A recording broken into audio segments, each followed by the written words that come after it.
Deontay the Bronze Bomber Wilder from Tuscaloosa, Alabama. Oh my God. He said post-fight after the Tyson Fury fight, trilogy epic, I don't respect you, and refused to shake Tyson Fury's hand. We're going to talk about that and the double standards. What up, Fight World? It's your boy Ego, and I'm back with some more boxing. I don't know how you found this video, but somehow, some way, you guys made it and you found it to my content. Please encourage others to find the content by throwing a like on the video. It goes a long way when you guys do that. Simple gesture, it's free, and it can help others locate the content they're looking for in the world of boxing. So throw a like on the video. Now, fight week just ended. It's kind of slow in boxing because it was all eyes on this fight. Deontay the Bronze Bomber Wilder from Tuscaloosa, Alabama, ex-WBC champion of the world. He was in an intense fight. He lost, got the short end of the stick. Epic trilogy conclusion, very dramatic. And I want to talk about this. I've seen a lot of people who have weighed in on Deontay Wilder's refusal to shake Tyson Fury's hand post-fight and his refusal to, say, hey, you beat me in front of people, or shake his hand or anything. Like, he didn't want to know. Tyson Fury went over after he stopped him, and he went over to congratulate. Post-fight, at the post-fight presser, they didn't interview Wilder, which is customary when you guys see knockouts, like brutal knockouts and things like that. They have to get checked up from doctors, so they usually take them in the ambulance to the hospital or whatever to get seen to make sure they don't have any brain bleeds, hemorrhaging, anything like that. So far, so good. We haven't heard of any negative impact other than, bruised ego or whatever, or just the idea that you lost the fight, but that's customary. So Tyson Fury post-fight said, hey, I try to be the bigger person and, congratulate him on the tough fight, and he was a sore loser. Now, people have taken this snippet from Fury and overall ran with it. And I want to talk about some things that I've noticed and some of the double standards. So for me, I'm not even going to front. I hate to lose. It's that simple. I hate to lose. Now, what I'm going to say is multi-layered and is multi-faceted, if you will. Me personally, I'm highly competitive. I hate losing. I hate it. Now, majority of the time, you're always going to hear me advocate for good sportsmanship. But I think a lot of people are being exceptionally harsh on Deontay Wilder in this given situation. And I think we know why. I mean, even before the fight, before there was a conclusion or an outcome, you've seen people who were exceptionally tough on Wilder. Like, they seemed like they didn't like him. Everything Wilder did was the wrong thing. Everything Wilder said was the wrong thing. So a lot of people, for this particular fight, this felt different. Now, I did get my fight prediction wrong. I told you I thought Wilder was going to win by knockout. Close, but no cigar. In the fourth round, somehow, some way, after being badly hurt, he clipped Fury with a vicious right, and Fury tucked his chin and still was on shaky legs and dropped down. And then Wilder hit him another time, and he got dropped again. But that wasn't enough. Fury got back up, finished the fight, and ended up stopping and finishing Wilder in the given fight. But to me, like I said, I'm not trying to sound impartial or whatever, but I think Wilder, this fight was different. I told you before the fight, this was a fight that meant a lot. This was a fight that neither fighter really was going to lose, and probably lose graciously or want to lose. This was that type of fight.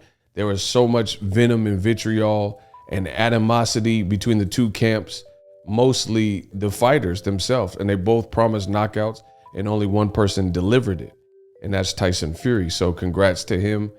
Executed game plan. He won fair and square. I have no problem with that. But when people take this Tyson Fury clip and loop it and say, oh, he was a poor sport and things like that, for me, I think it kind of takes away from what the fight was and represented. This was an amazing, climactic, and dramatic fight. So I'm not gonna, in this given situation, with all things considered, I'm not gonna really hold this against Deontay Wilder in the spur of the moment, in the corner when Fury came to visit him, seconds after being knocked out and the fight being stopped, when a million things rushing through his head for him in that given moment, saying I had nothing to say to you, or I don't respect you, you know, I don't have nothing to. I've seen that before. And again, I'm more often than not, you'll hear me advocate for great sportsmanship. So yeah, Wilder could have done something different.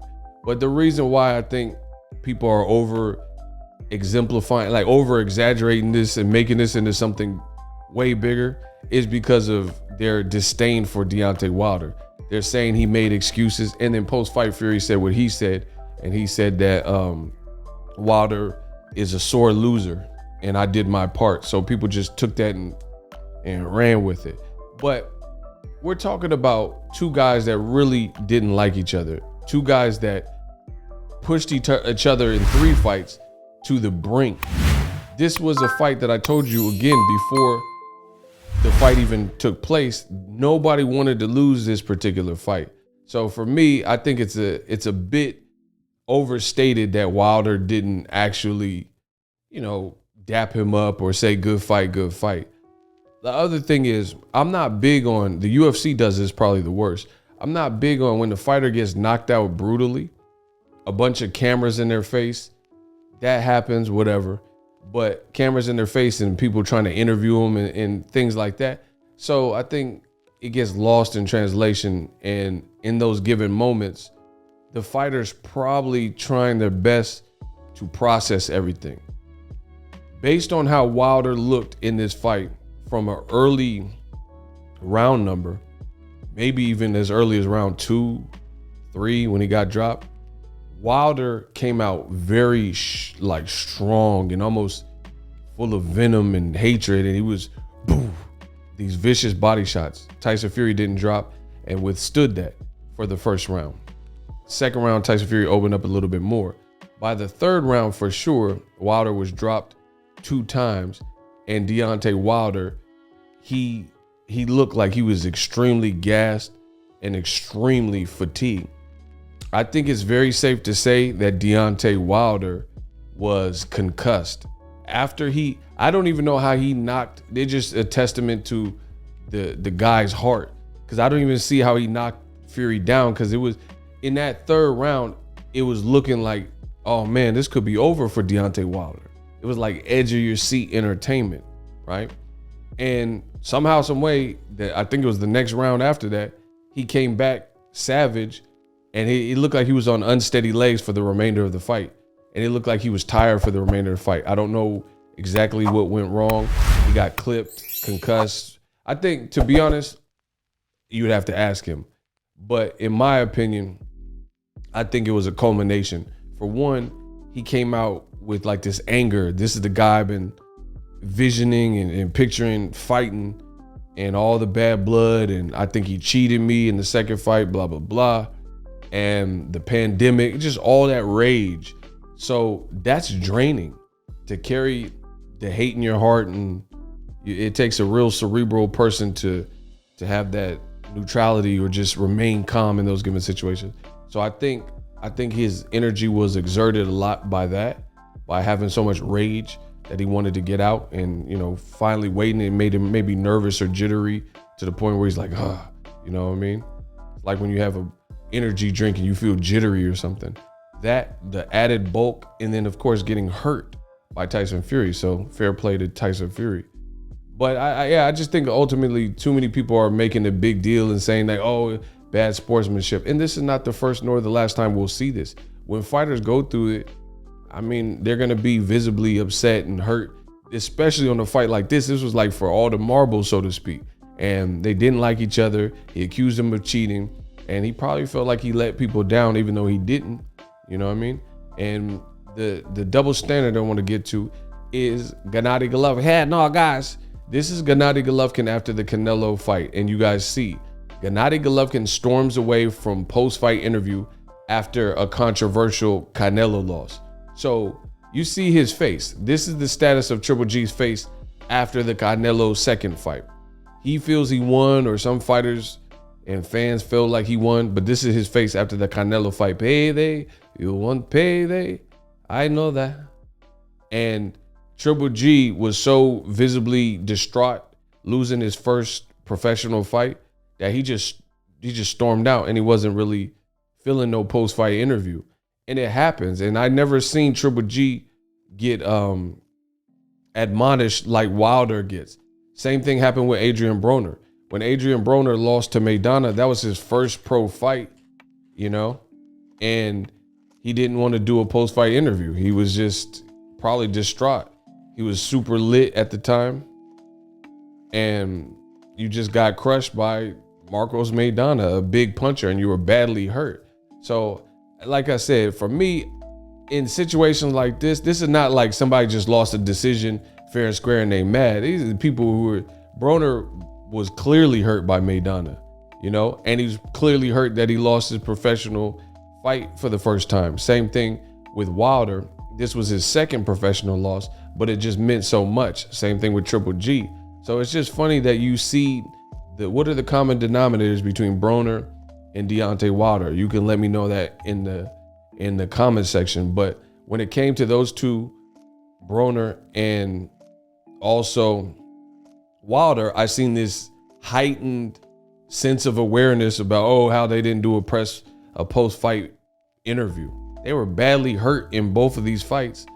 And, you know what I mean? It's like, what do you expect? Everything rushing through your mind. You got your first pro loss for Broner. For Wilder, it was a much needed win.